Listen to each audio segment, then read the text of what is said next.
अवधूत चिंतन श्री गुरुदेव दत्त श्री स्वामी समर्थ. तुम्हा सगळ्यांचं स्वामी श्रद्धा उपचारावर खूप खूप मनापासून स्वागत. तर आता लवकरच अधिक महिना सुरू होणार आहे. येत्या 17 मेपासून अधिक महिन्याला सुरुवात होणार आहे, तर तो 15 जूनपर्यंत असणार आहे.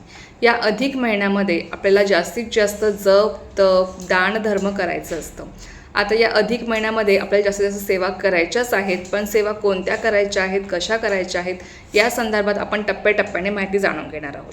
तर बघा, या अधिक महिन्यामध्ये काय करावं काय करू नये ही माहिती तुमच्यासोबत मी शेअर केली आहेच.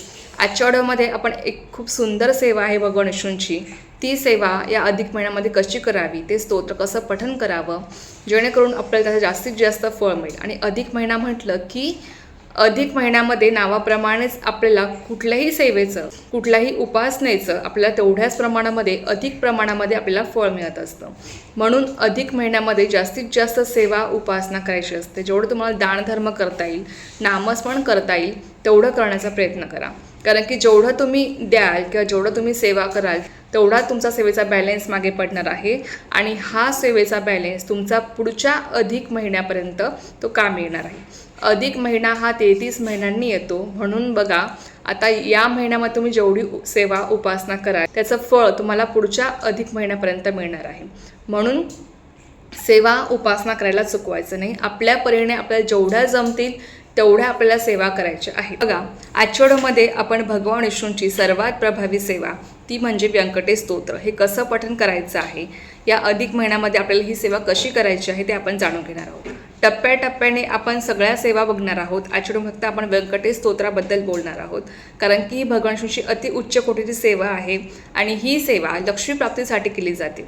व्यंकटेश स्तोत्र हे अतिशय अनुभव सिद्ध असं स्तोत्र आहे. बऱ्याच भक्तांनी अनुभव घेतलेला आहे या स्तोत्राचा.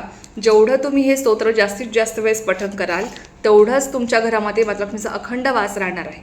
कारण की व्यंकटेश स्तोत्र हे भगवान विष्णूंची सेवा आहे आणि ज्या घरामध्ये भगवान विष्णूंची सेवा केली जाते तिथे आपसुकच माता लक्ष्मी राहत असते, तिथे आपसुकच ती वास करत असते आणि त्या घरामध्ये अर्थातच कधीही कशाची कमी पडत नाही. बघा, लक्ष्मी तर आपल्याला प्राप्त होते, पण ती स्थिर राहणं महत्त्वाचं आहे.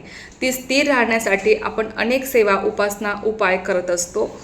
पण बघा, कधी कधी असं होतं ना की खूप कष्ट करूनही लक्ष्मी प्राप्त होत नाही किंवा आलेला पैसा हा वायफळ मार्गाने खर्च होतो. त्याला खूप वाटा असतात. लक्ष्मी येण्यासाठी फक्त एकच वाट असते, पण जाण्यासाठी मात्र 1000 वाटा असतात. आणि अशा वेळेस तिथे लक्ष्मी स्थिर राहत नाही. आणि लक्ष्मी आधीच चंचल आहे, कारण की ती कमळावर विराजमान असते. आणि कमळ कशामध्ये असतं? पाण्यामध्ये असतं. आणि पाणी स्थिर असतं का? तर नाही, पाणी हे वाहत असतं. त्याचप्रमाणे बघा, लक्ष्मीसुद्धा चंचल असते. लक्ष्मी ही कधी स्थिर राहत नाही. त्यामुळे लक्ष्मी स्थिर राहण्यासाठी, आणि जेव्हा लक्ष्मी स्थिर राहते ना तेव्हा ती अधिक अधिक वाढत असते.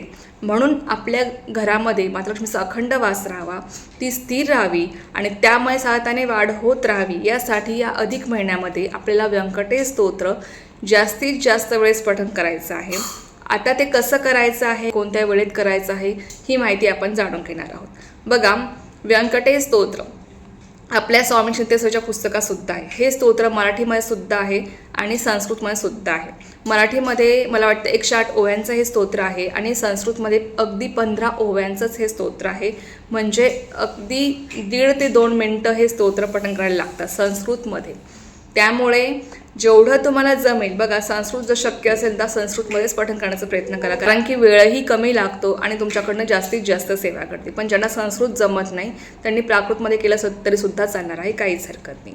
आता हे स्तोत्र कधी पठण करावं? बघा, हे स्तोत्र तुम्ही दिवसभरामध्ये कधीही पठण करू शकता. सकाळ, दुपार, संध्याकाळ कधीही तुम्ही हे स्तोत्र पठण करू शकता. आता हे स्तोत्र किती वेळेस पठण करावं? 1 वेळेस पठण करा, 3 वेळेस करा, 5 वेळेस करा, 7 वेळेस करा, 11 वेळेस पठण करा, 21 वेळेस पठण करा. तुमच्या इच्छेनुसार आहे. पण जेवढी तुमच्याकडनं सेवा घडणार, अर्थात तुम्हाला त्याचं तेवढंच फळ मिळणार आहे. अधिक महिन्यालाच मलमाससुद्धा म्हणतात आणि पुरुषोत्तम माससुद्धा म्हणतात. धोंड्याचा महिनासुद्धा म्हटलं जातं. आता भगवान श्रीकृष्णांनी सांगितलं होतं की जो कोणी माझी या महिन्यामध्ये सेवा करेल त्याच्या आयुष्यातली सगळी संकटे दूर होतील आणि त्याला वैकुंठाची प्राप्ती होईल.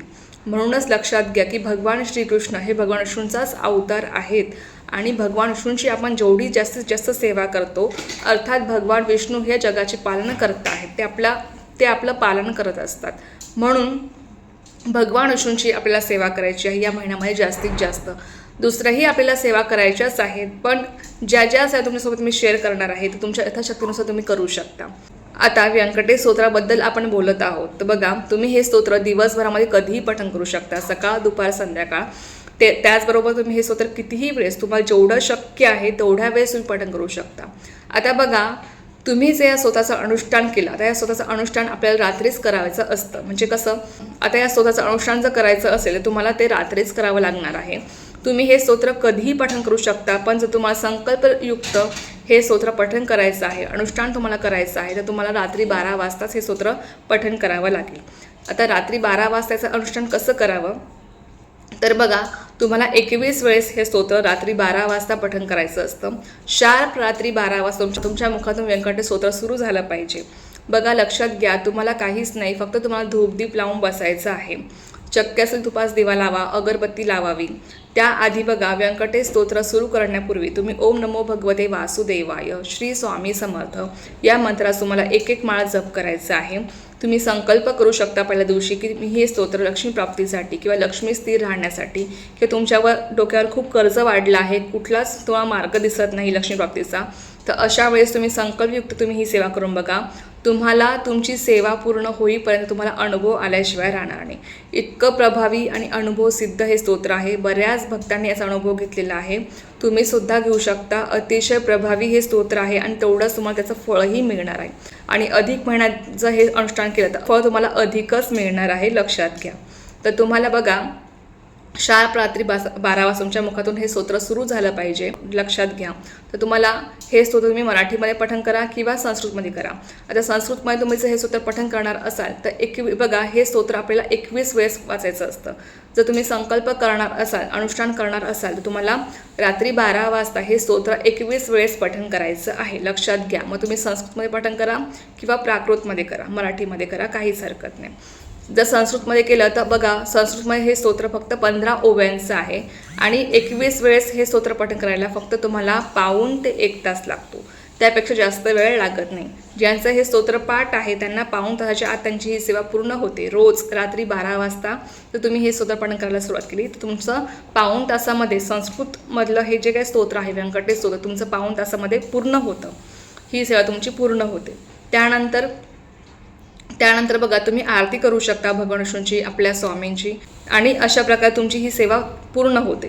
तर अशी ही सेवा तुम्ही 21 दिवसांची तुम्ही करू शकता, 3 दिवसांची करू शकता, 7 दिवसांची करू शकता, 11 दिवसांची तुम्ही संकल्प करून ही सेवा करू शकता. तुमच्या इच्छेनुसार आहे की तुम्हाला ही सेवा किती दिवसांची करायची आहे.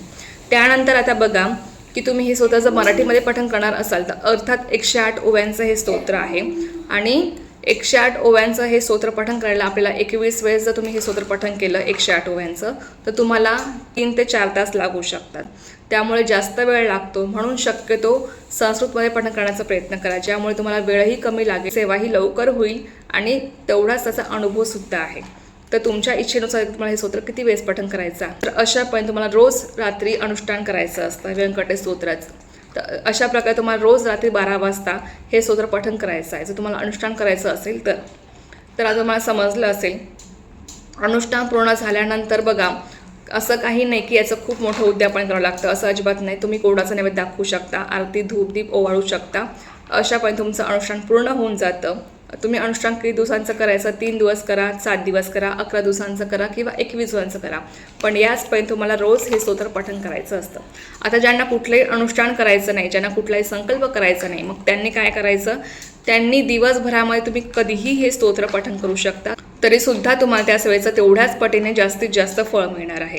शेवटी ती भगवान विष्णूंची सेवा आहे आणि भगवान विष्णूंची सेवा केल्यावर अर्थात आपल्या घरी माता लक्ष्मीचा अखंड वास राहणार आहे, ती स्थिर राहणार आहे आणि अर्थातच काय त्यामुळे सातत्याने वाढ होत राहणार आहे. म्हणून लक्षात घ्या की तुमच्या इच्छेनुसार तुम्हाला हे स्तोत्र पठण करायचं आहे. तुम्हाला आता ही माहिती समजली असेलच. तुम्हाला अजूनही यामध्ये काही डाऊट असेल तर तुम्ही मला कमेंट बॉक्स विचारू शकता.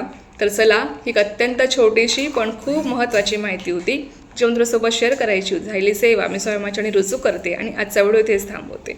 तुम्हाला जी माहिती आवडली असेल त्या व्हिडिओला लाईक शेअर सबस्क्राईब करायला विसरू नका. पुन्हा भेटूया अशाच एका नव्या व्हिडिओसोबत किंवा विषयासोबत. तोपर्यंत सर्वांना श्री स्वामी समर्थ. जय जय स्वामी समर्थ.